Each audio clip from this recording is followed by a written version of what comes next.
Hi all, this is Wednesday morning. ഇങ്ങനെ പറഞ്ഞു തുടങ്ങുന്ന ഒരു യൂട്യൂബറാണ് എനിക്ക് വീഡിയോ ചാനൽ ഇൻസ്പിറേഷൻ. എല്ലാ ബുധനാഴ്ചയും ഞങ്ങളുടെ ഇടവകയിൽ പൊതിച്ചോറ് കളക്ട് ചെയ്ത് അർഹതപ്പെട്ടവർക്ക് കൊടുക്കുന്ന ഒരു പരിപാടിയുണ്ട്. എൻ്റെ പങ്ക് കൊടുക്കാനാണ് ഞാനിപ്പോൾ പോകുന്നത്. എല്ലാ പണിയും കഴിഞ്ഞ് വീട്ടിന് വെളിയിലോട്ട് ഇറങ്ങിയപ്പോൾ ഉള്ള കാഴ്ചയാണ് വളരെ മനോഹരമാണ്. എല്ലാ അമ്പലും ഒരുമിച്ച് പൂത്തു നിൽക്കുന്നു. ലോട്ടസ് ശാലി എന്ന ഇൻസ്റ്റാഗ്രാം പേജിൽ നിന്ന് ഞാനത് മേടിച്ചത്. ഏകദേശം എല്ലാ ദിവസവും പൂക്കളുണ്ടാവും. എല്ലാം കഴിഞ്ഞ് ഒരു ഗ്ലാസ് വെള്ളം കുടിച്ചപ്പോഴാണ് മനസ്സൊന്ന് ശാന്തമായത്.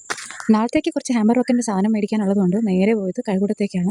സാധാരണ ഈ ടൈമിൽ ഇത്രയും തിരക്ക് പതിവില്ലാത്തതാ. എന്താണെന്നറിയില്ല. അടുത്തുള്ള പെട്രോൾ പമ്പിൽ കയറി ചോദിച്ചപ്പോഴാണ് കാര്യം കൃത്യമായിട്ട് മനസ്സിലായത്. ഇന്ന് കഴക്കൂട്ടം മഹാദേവ ക്ഷേത്രത്തിന്റെ ആറാട്ടാണ്. നമ്മുടെ തുമ്പ ആറാട്ടുവഴി ബീച്ചിലാണ് ആറാട്ടിന് വേണ്ടിയിട്ട് ആനകളൊക്കെ എത്തുന്നത്. നമ്മുടെ കടറംകുളം മഹാദേവ ക്ഷേത്രത്തിന്റെ ആറാട്ടിന് ആനയെ നന്നായിട്ട് കാണാൻ പറ്റാത്തതിന്റെ വിഷമം ഉണ്ടായിരുന്നു. അത് ഇത്തവണ തീരുമെന്ന് കരുതിയിട്ടാണ് ഞങ്ങൾ ആനയ്ക്ക് വേണ്ടി വെയിറ്റ് ചെയ്തത്. പക്ഷെ ഞങ്ങൾ ഞെട്ടിച്ചത് വേറൊരു കാര്യമാണ്.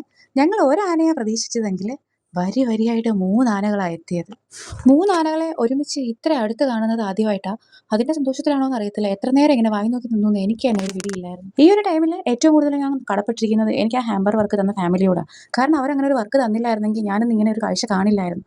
ഞാൻ മാത്രമല്ല, എൻ്റെ മക്കളും. ഞങ്ങളെ സംബന്ധിച്ചിടത്തോളം ഇതൊക്കെ വളരെ അപൂർവമായ കാഴ്ചയാണ്. അരമണിക്കൂറോളം ഈ ആനകളെ നോക്കി നിന്നിട്ടുണ്ടാവും. കാരണം അത്ര മനോഹരമായിരുന്നു ഈ ഒരു കാഴ്ച.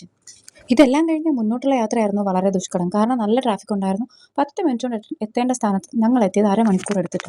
ആദ്യം ചെന്നത് കേക്ക് വേൾഡിലോട്ടാണെങ്കിലും ഞങ്ങളുടെ കേക്ക് റെഡി ആയിട്ടുണ്ടായിരുന്നില്ല. പിന്നെ നേരെ പോയത് മുകളിലോട്ടുള്ള കഫേയിലോട്ടാണ്. കുറേ നാളുകൊണ്ടുള്ള ആഗ്രഹമായിരുന്നു ഇവിടെ വന്നൊന്ന് ഇതൊന്ന് എക്സ്പീരിയൻസ് ചെയ്യണമെന്ന്.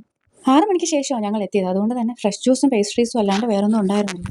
ഇങ്ങനെയും കേക്ക് കഴിക്കാമെന്ന് മനസ്സിലാക്കി തന്നൊരു ദിവസം കൂടിയായിരുന്നു ഇന്ന്. നാളത്തെ ഹാമ്പറിനുള്ള എല്ലാ സാധനവും കളക്ട് ചെയ്തപ്പോഴത്തേക്കും പിന്നെ നല്ല വൈകി. തിരിച്ചു വരുമ്പോഴാണ് ശരിക്കും ആറാട്ടിൻ്റെ ഭംഗി മനസ്സിലായത്. കാരണം വഴിയോരങ്ങളെല്ലാം വളരെ മനോഹരമായിട്ട് ഒരുക്കിയിട്ടിരിക്കുകയായിരുന്നു ആറാട്ടിനെ സ്വീകരിക്കാനായിട്ട്.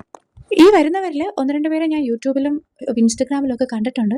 പക്ഷെ പേരറിയില്ല. ആർക്കെങ്കിലും അറിയാമെങ്കിൽ കമൻറ്റ് ചെയ്തോ. ആറാട്ട് തിരിച്ചു വരാനുള്ള ടൈം ആയതുകൊണ്ട് തന്നെ നല്ല തിരക്കായിരുന്നു. ഇതുപോലുള്ള കാഴ്ചകളൊക്കെ ഞാൻ ആദ്യമായിട്ടാണ് കാണുന്നത്. അതിൻ്റെ ഒരു എക്സൈറ്റ്മെൻറ്റ് ഉണ്ടായിരുന്നു. വളരെ വൈകിയും ആറാട്ട് കാണാത്തത് കൊണ്ട് തിരിച്ചു പോകാൻ നിൽക്കുമ്പോഴാണ് ഈ ചെണ്ടമേളം എത്തിയത്. നല്ല ട്രാഫിക് ഉണ്ടായിരുന്നത് കൊണ്ട് തന്നെ 1/2 മണിക്കൂറോളം നട റോഡിൽ അങ്ങനെ തന്നെ നിൽക്കേണ്ടി വന്നു മക്കളുമായിട്ട്. ഒരു വിധത്തിൽ അവിടുത്തെ ട്രാഫിക്കിൽ നിന്ന് ഊരി പോകുന്നത്.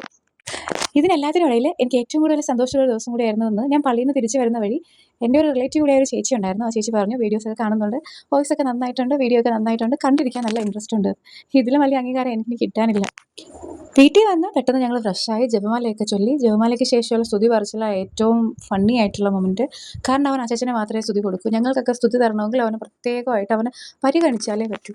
ഇറ്റലിയിൽ നിന്ന് ഒരു ഫ്രണ്ട് തന്നയച്ചതാണെന്ന് പറഞ്ഞൊരു ഗിഫ്റ്റ് തന്നിട്ടുണ്ട്. ഞങ്ങൾക്ക് എല്ലാവർക്കും ഇഷ്ടമായി. Thank you so much. അപ്പോൾ ഇന്നത്തെ വിശേഷം ഇത്രയുള്ളൂ. നാളെ കാണാൻ. ടാറ്റ.